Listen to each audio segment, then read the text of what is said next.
Samgele, good morning to you. So why is the Northwest and KZN identified as high-risk areas?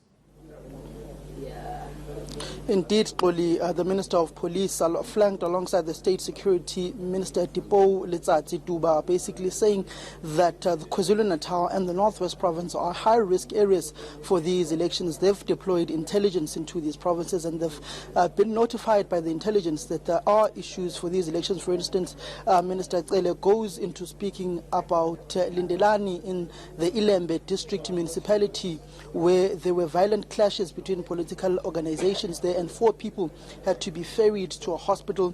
And he also speaks about a 17 hostel in Umlazi, and also speaks about a hostel in the KwaMashu area, where you'd remember, Xoli, due to political violence in KwaZulu-Natal, there were mainly clashes between 2 political formations in that province, particularly in hostel areas. You'd remember those brutal wars, even here in Johannesburg, but Johannesburg is not a hotspot. Also going on to speaking about the Northwest, where the Premier was basically assaulted and his vehicles were damaged in the Northwest Province. You'd also remember the tussles in an intra-party tussle in the ANC in the Northwest Province, also speaking about how the Minister of Energy, Mamuloko Kubai Ngubane, was also in an area where 3 buses were torched, and they had to get rescue people to go and whisk her from that scenario where she was facing. But I'm not going to throw straight to Minister of Police, Bheki Cele, and he will further explain these issues to us. Minister, why is KwaZulu-Natal a hotspot area? Can you just briefly explain to us what was the basis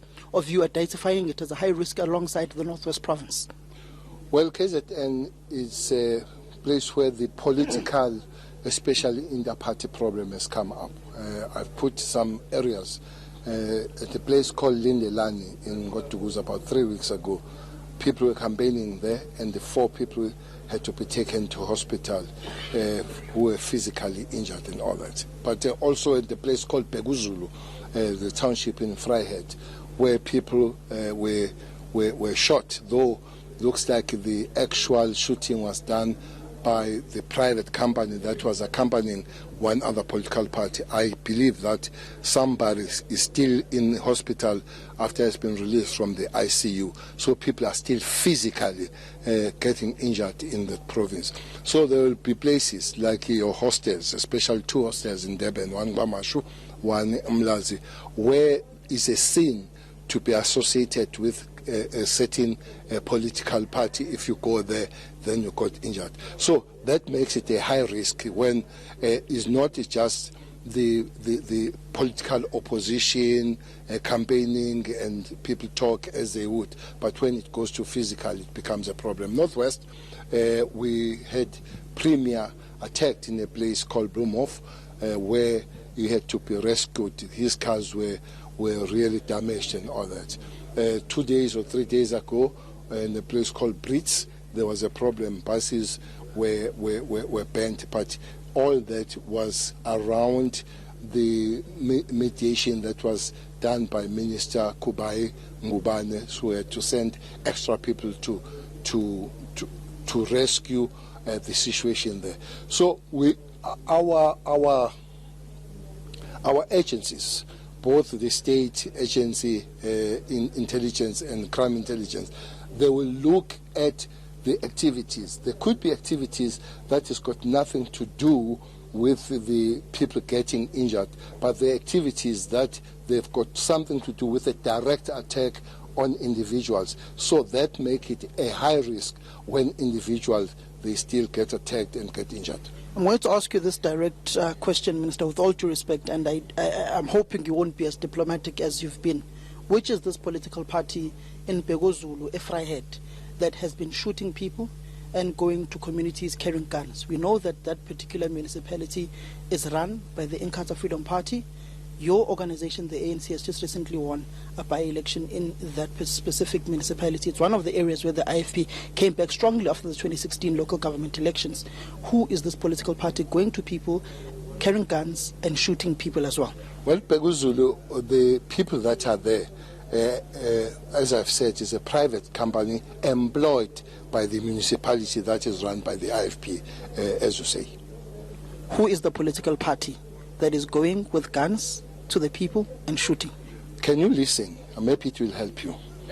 I'm saying it's a private company employed by the council, which is an IFP-run council. So it's a council going there, attacking private security, attacking people, and that company employed by the municipality that is formed by the IFP.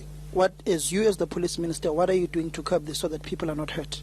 Well, the police will have to arrest people that are doing or hurting people there. But as I've said, we have put our plans there. There are people that are arrested now. But what we have done, especially on places like those, but nationally, we have already sent some pre-deployment to make sure that we stabilize these areas. That place we're talking about is one of them, Vryheid, and other places. There are already some serious numbers of police out of 51,000 that will be there from the 6th until the 8th. Already they're on the ground, many police trying to stabilize the situation. My last question to you, Minister, I wouldn't be a journalist if we were not to ask you this question. Yet again, there's been another political killing in the troubled eThekwini municipality and eThekwini region of your own political organization.